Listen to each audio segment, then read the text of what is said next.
Honor, joy, and privilege to do it all with you once again this week. This is the Duval Dive. Of course, I am the Jaguar Reports, Kyle Nash, the student of the game, and with me, my personal champion, the man who helps me break it all down, Travis Holmes, Big Cat Country. What's going on, my man?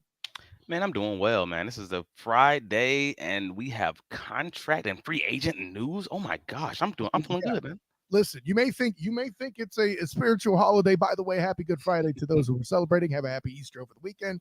But yeah, there's no day off here, particularly in the Jags front office. A linebacker and defensive team captain Foye Oluokun has extended his contract. Details are 4 years for $45 million, 22.5 mil guaranteed. I mean, Travis, let's be clear. The big thing we're seeing there with that extension is obviously them making room for any sort of extension with Josh Allen or anybody else Right, who's going to need that Kizash. I mean, obviously at this point, Josh Allen, you would think is the priority in the room to get figured out, especially on that defense. right. To have Foye coming back, to me, if I'm Josh Allen, is a positive for at least the next couple years.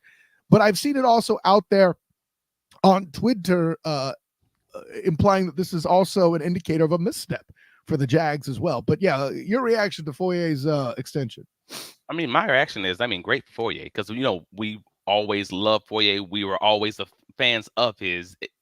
He may not be the top All Pro, first team All Pro guy, but he is absolutely that Pro Bowl caliber run stopping guy who's consistent. Who's the guy? He is Frank Gore. Um, he's Sort of linebackers. That's of interesting. linebackers. That is it. Like he will be there for you. He is that guy for the locker room. Great for him. Get the bag. Awesome.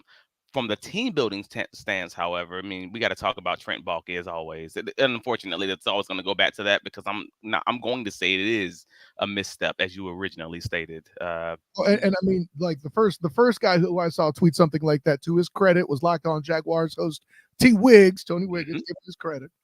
Absolutely. And he basically stated, yeah, that's a misstep because now you're obviously looking at the Chad Muma signing, and I'm like, well, it's not just the Chad Muma signing, but you're not wrong. Like T Wig's again, Locked On Jaguars T Wig, he's 100% correct on that. But the Jaguars over the past few years have third in the league. So top of the league and the amount of linebackers that they actually sign as far as the NFL draft, the linebackers they draft in the top 100 picks. If you're a team who drafts linebackers at that click, you have to be able to hit on a few of them to not be forced to sign your linebackers to these bigger contracts. Yeah, Like that's the some game.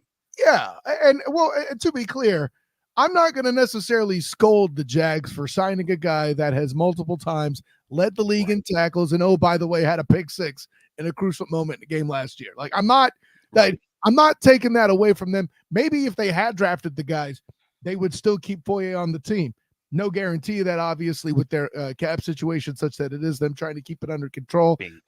Them trying to account for Tyson Campbell, Andre Cisco, Travis Etienne at some point, and of Trevor, course Trevor Trevor Lawrence. yeah, no, I was saving him for last. Don't work with me here, but and there's other impacts too. Like if I'm not implying you one simply replaces Foye Oluokun. Matter of fact, you and I both, I think we've talked to him significant amounts of times in the Jacksonville Jaguar locker room. I mean, between him and Christian Kirk, like I think those are the two guys I know I've enjoyed talking to the most, and there have been some others I Bingo. enjoyed.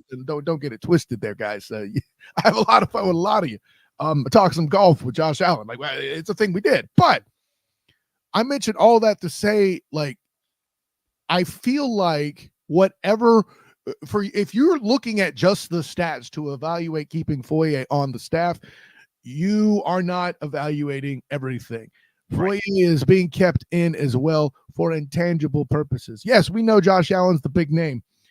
For all the guys that are on that squad, the captain of the team at that middle linebacker spot is still Foye. You are Right. correct. And I think there's a good reason for that, by the way. Over and above the emotional, hey, this is a guy that did it right, all this other stuff. hmm It's nice to be able to write that. But I think about having a guy who's a field general on and off the field is certainly worthy to keep in the building. I do agree, and that's again, this is not a knock on Foye because we love Foye when we both are in full agreement on that. So that's not even the conversation. It truly does come down to the fact that from a team building perspective, that obviously this is an ongoing conversation that we've had about Trent Baalke for a very long time. Right. You spend all these picks on offensive line, you shouldn't need to supplement and fill the offensive line with free agent dollars.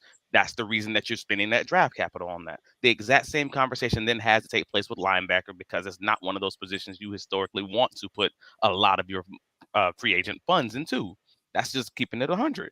Speaking of 100, yeah. So we got Devin Lloyd, we got Chad Muma, and we got Ventura Miller as recent picks that we've tried to basically fill in that spot in the hopes that they will eventually, be that succession plan. And it just hasn't worked so far. And it kind of forces you to use some of that money that you should be using on those premium positions that won't be allocated to that. It's funny. I'm over here working to promote the show here on the Student of the Game Twitter account, the SOTG. Bing!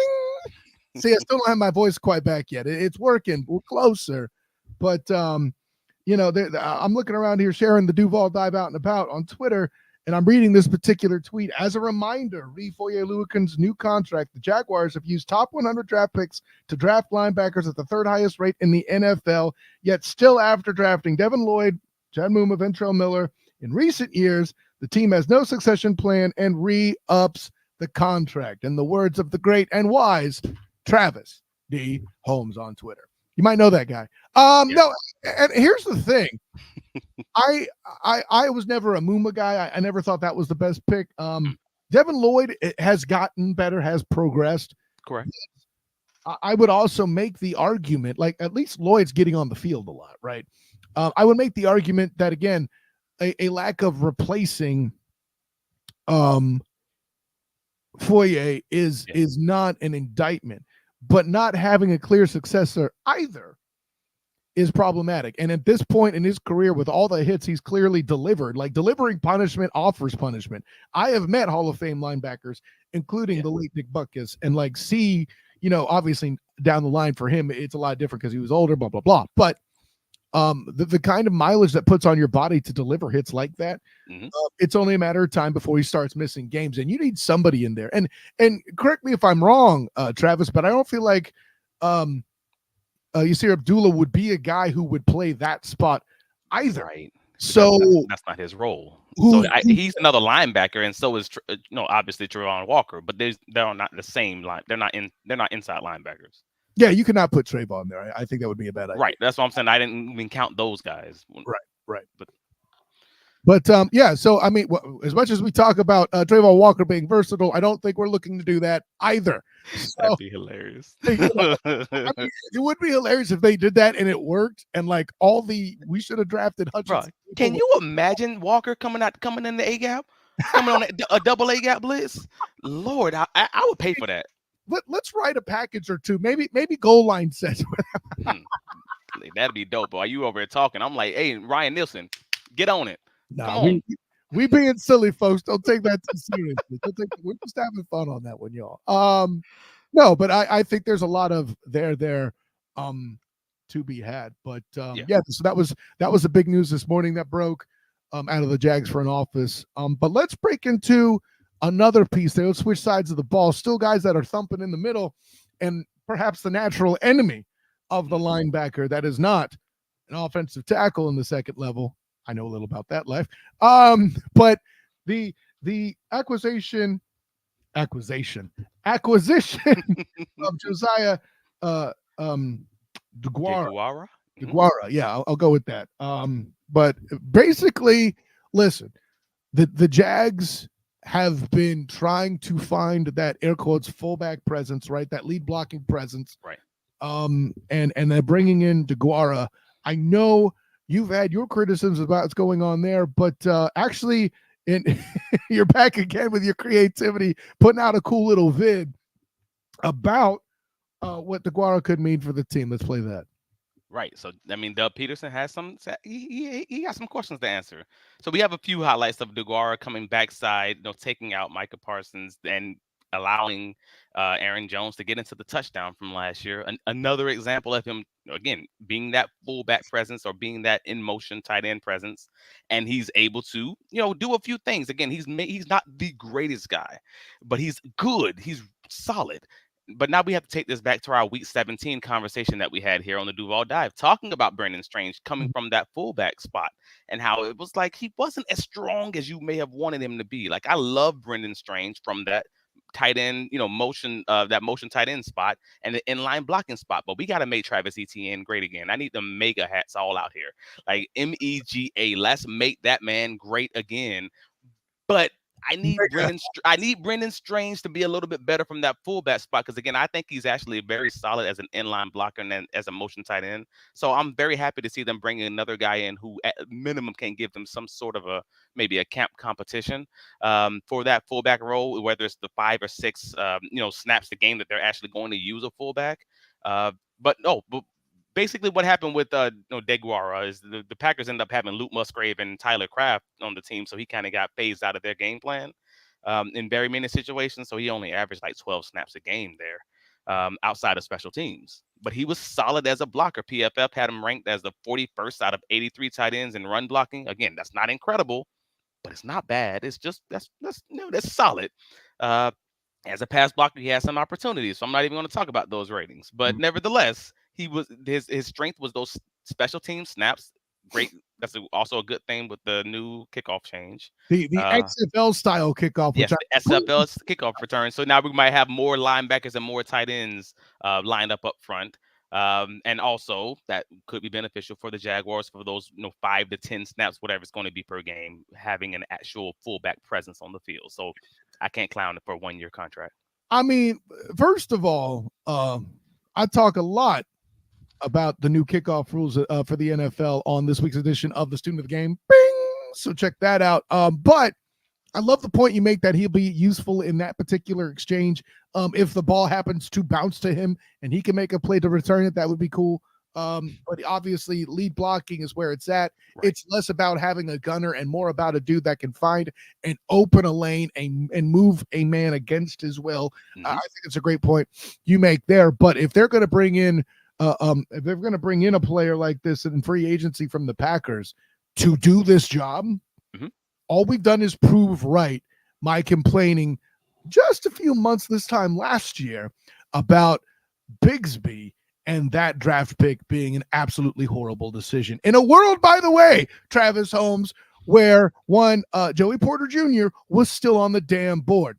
Now, since they've gotten Bigsby, right, and I like the kid, I met him, but as far as a draft evaluation, you got 3 guys now on the roster to presumably possibly do the job. And I get it if you don't want to plug Darren Johnson in that role. That kind of makes sense, but I feel like that's something you could do if you were going to do a split back situation with him and NT, and that's something you could have played with.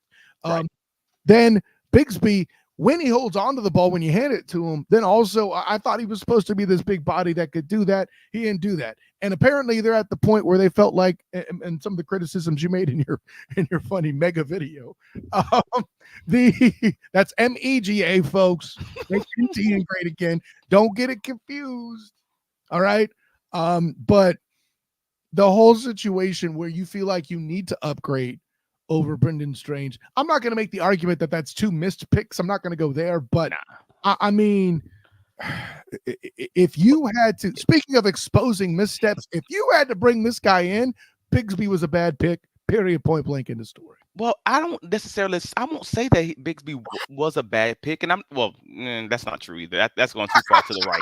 But I'm not going to say he was a good or a bad pick. I'm just going to say he was a pick at this current moment in time, and I'll let whatever happens next year kind of just sway me based on that.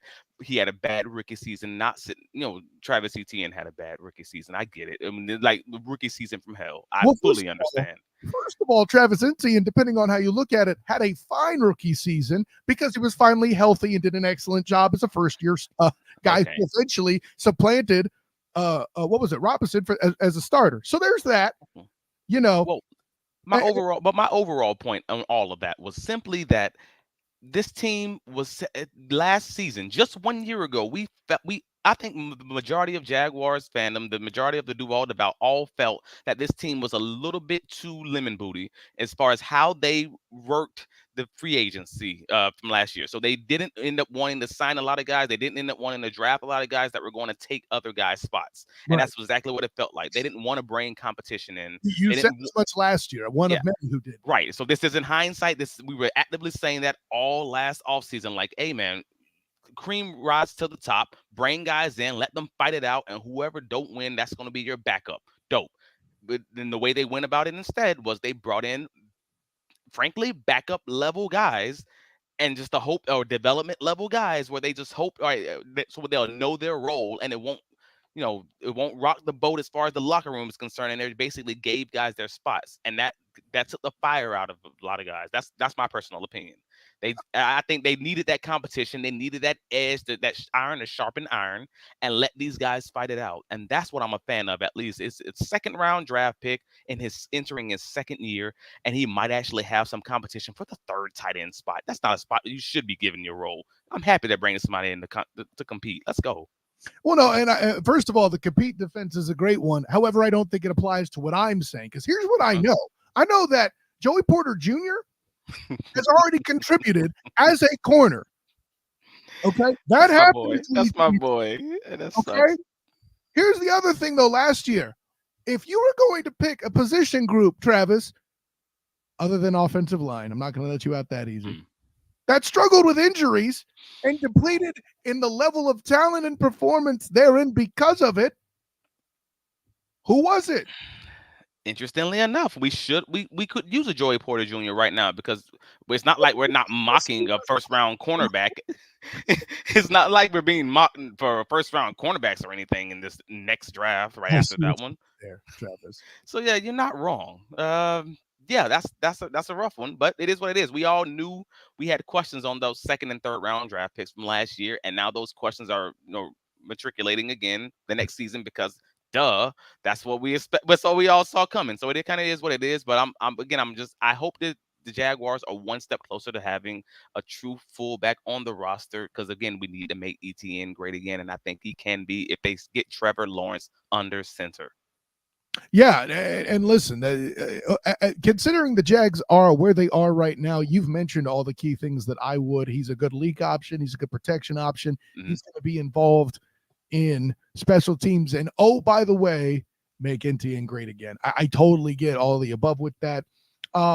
It's interesting you use week 17 in that particular example against a Panthers team, by the way, who is no one even still has any illusions of grandeur for the Carolina Panthers. We'll say this about them, right? And I mean, those are the facts of the case. I mean, no disrespect, but yeah, the film spoke for itself on that. Listen, man, the reason why I'm harping on this so hard, okay, and call me a damaged Niner fan, call me a dude supporting my guy. I'm a dude that's trying to play the dude but as somebody who needs to show some solidarity for bulky criticism, okay. I spotted this in the draft. I am a bad scout. I am not one of these draft nicks that can pick out talent like this. But I knew that you had, what is it that everyone likes so much? Pedigree. I don't think that's a big deal, but you happen to have it. And a dude that happened to ball out. I never heard of Bigsby before that day. So, I hadn't seen much of him. I had heard of him, but sure, okay. but it wasn't expected. Let's say it that way. Oh, I know that is perhaps the fairest statement. Yeah, I hadn't heard of him as a bit strong. I'll agree with that. He's a running back in the SEC. He's going to do a few things.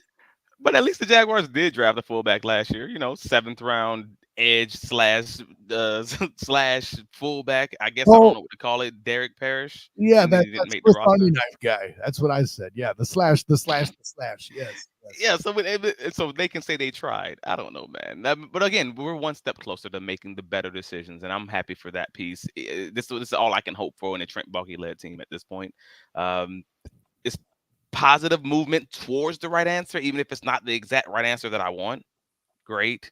So yeah, we're almost there.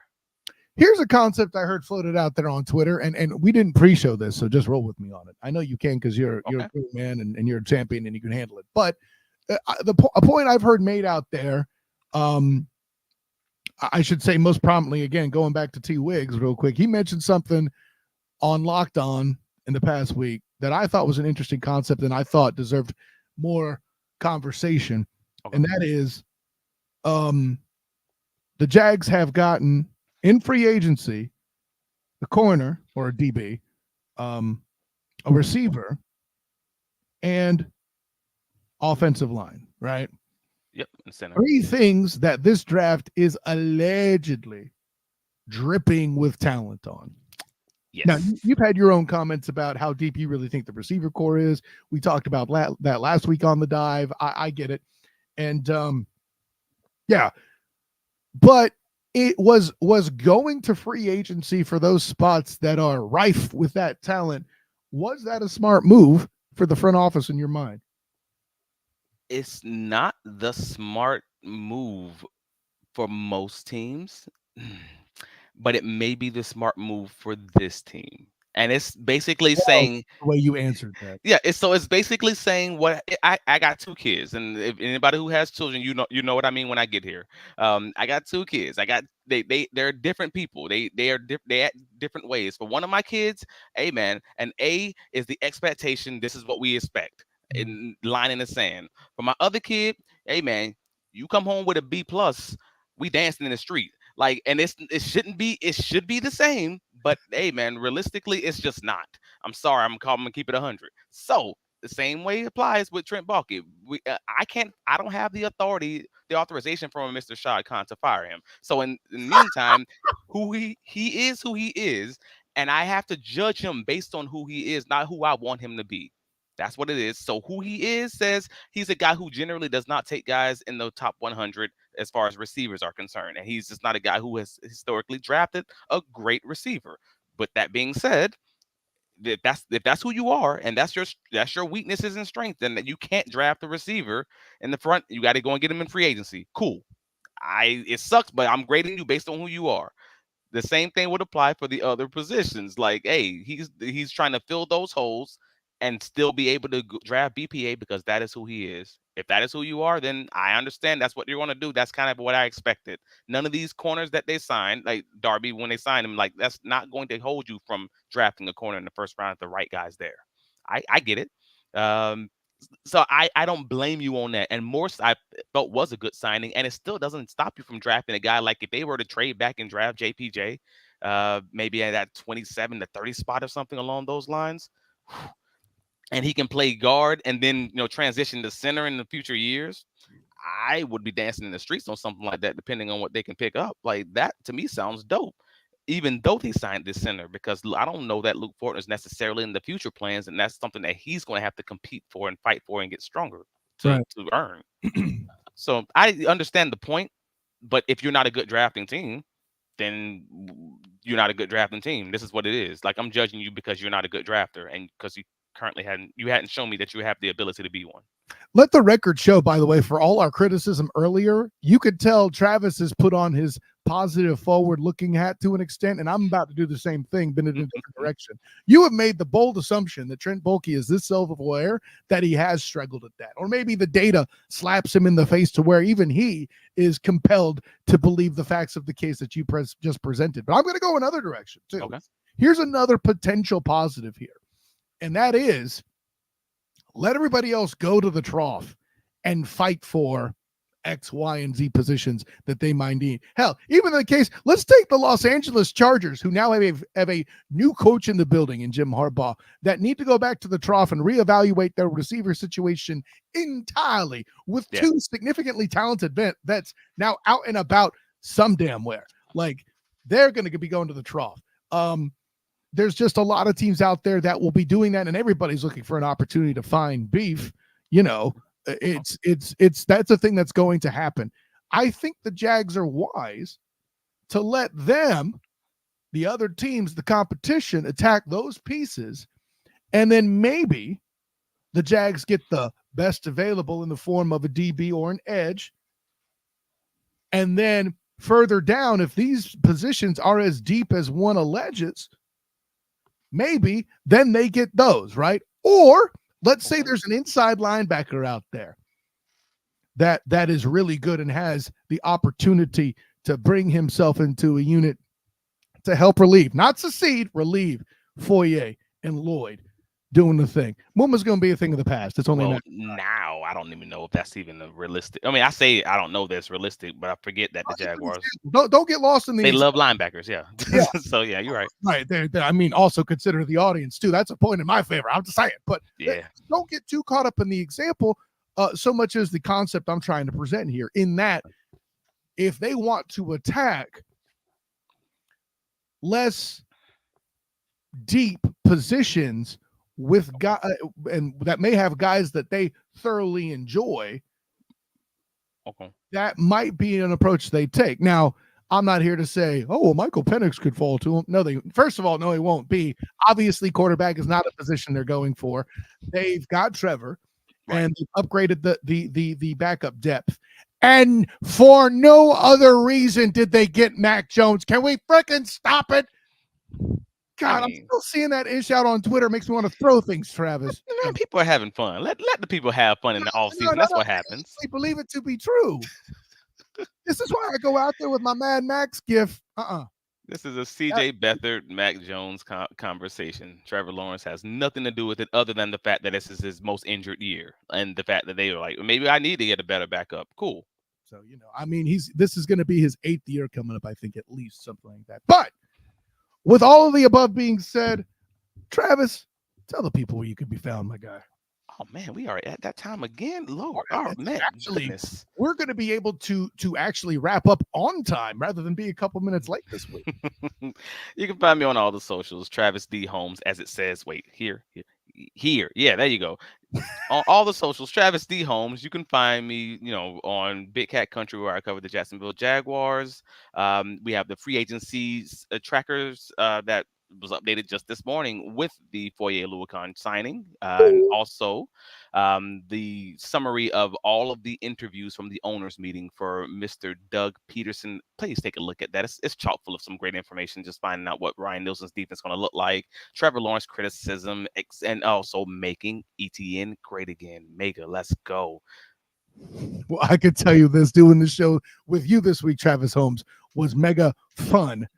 And it's all right. Of course, I'm Kyle Nash, the student of the game. You can find me on Twitter, Threads, and Instagram at the SOTG. Check out my writings with the Jaguar Report, the 3-point conversion, and the black and gold banneret. You may have seen some of my stuff out there in the soldiers, me being at spring practice with UCF. They got a scrimmage this week on Saturday I'm going to be at. So check out all that action on the black and gold banneret.com or recording an episode of the Night Shift podcast with the black and gold banneret. So that should be fun too as well. And of course, my work covering the Orlando Magic with A7BN Sports playoff bound here, Travis Holmes. Very fascinating thing there too. So look for that, as well as the Student of the Game podcast, which you will find on Wednesdays, 9:00 Eastern time. Just the same way you're finding this, either on podcast, on Sertoba Media or Huddle Up YouTube channel, the Student of the Game Twitch channel. I know I'm in my 40s. I have a Twitch channel. What's up? And then, of course, you could check out both that show and this show on the Old School 101 oldschool101.com sports block 12 to 2. And of course, you can check out the Duval dive as well on the 3-point conversion iHeart Radio channel. So that is a fun time for everyone involved. Travis, an honor, joy, and privilege. Happy Easter to you, the fam, and all that. But until next time, everybody, class dismissed.